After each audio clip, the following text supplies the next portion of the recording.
नमस्कार दोस्तों।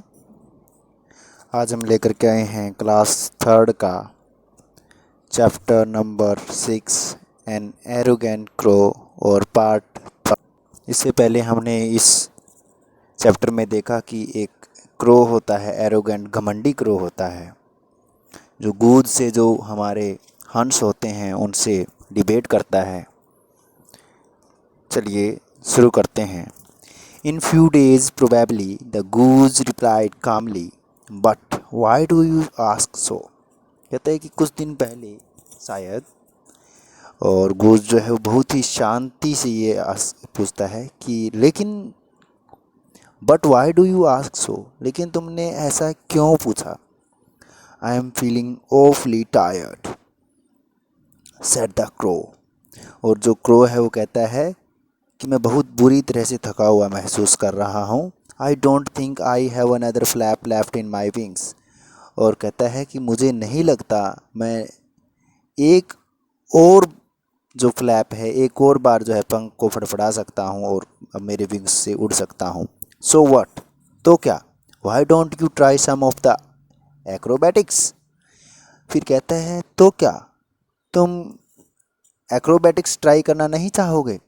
Acrobatics means बेटा कलाबाजियाँ, ठीक है ना। हवा में कलाबाजियाँ जो की जाती हैं, जैसे ऊपर से एकदम से नीचे की तरफ गोता लगाना, ठीक है, फिर एकदम से ऊपर की तरफ उड़ जाना।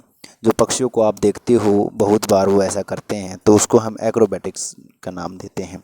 It would perhaps give you a wings new vigour.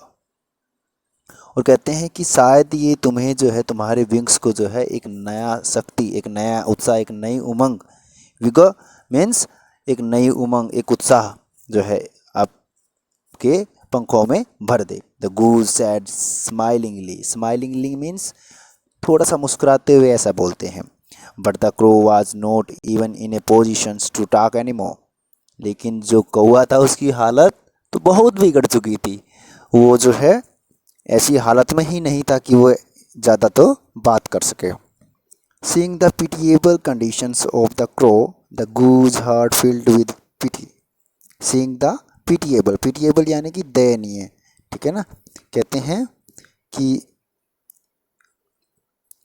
जो क्रो था उसकी दयनीय दशा को देख करके गूज यानी कि हंस के हार्ट जो है, हंस का जो दिल है, मन है, वो दया से भर जाता है। डू वन थिंग, कहता है कि तुम एक काम करो। शैड द गूज काइंडली, और बहुत ही दयालुता से, बहुत ही काइंडली बिहेव से वो जो है उनको कहते हैं sit on my wings and I shall fly you across the sea back to where we came from. वो कहते हैं कि तुम मेरे ऊपर बैठ जाओ और मैं तुम्हें जो है पूरा समुद्र जो है लांग दूंगा, फ्लाई करवा दूंगा, back to where we came from, जहाँ से हम आए थे वहाँ हम चले जाएंगे। द पूर crow was much ashamed of himself. और अब जो कौआ था उसको अपने आप पर बहुत जो है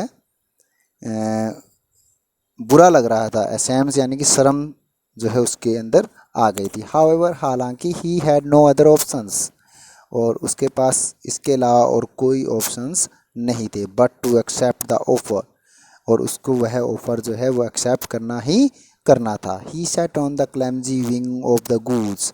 और वह हंस के जो बड़े बड़े भद्दे पंख थे उनके ऊपर बैठ जाता है। His had bent in same, और उसका जो सर है वो शर्म से झुक जाता है। When they reach back home, और जब वो दोनों जो है वापस घर पहुंच जाते हैं, the geese waiting on land were surprise to see a humble crow sitting astride the old goose. और वो जो गीज थे, जो हंस के जो छोटे छोटे बच्चे थे, वो जो वेट कर रहे थे, वो यह देख करके अचंभित हो जाते हैं कि जो क्रो है वो उनके एक बूढ़े हंस के ऊपर बैठा है। The crow learn never to boast again. और जो क्रो है वह यह सीख जाता है कि घमंड कभी नहीं करना चाहिए। तो बेटा हमें यह जो लेसन है वो यही सिखाता है कि हर किसी में जो है अपनी अपनी ताकत होती है, और हमें जो है अपने आप पर कभी भी घमंड नहीं करना चाहिए। हर इंसान जो है। Thank you for listening it carefully. Thank you so much. और आप सभी से विनती है कि हमारे इस चैनल को लाइक कीजिए, शेयर कीजिए और ज़्यादा से ज़्यादा सब्सक्राइब कीजिए, ताकि हम आपके लिए ऐसी ही मज़ेदार वीडियोज़ और लेके आके आते रहें। बाय।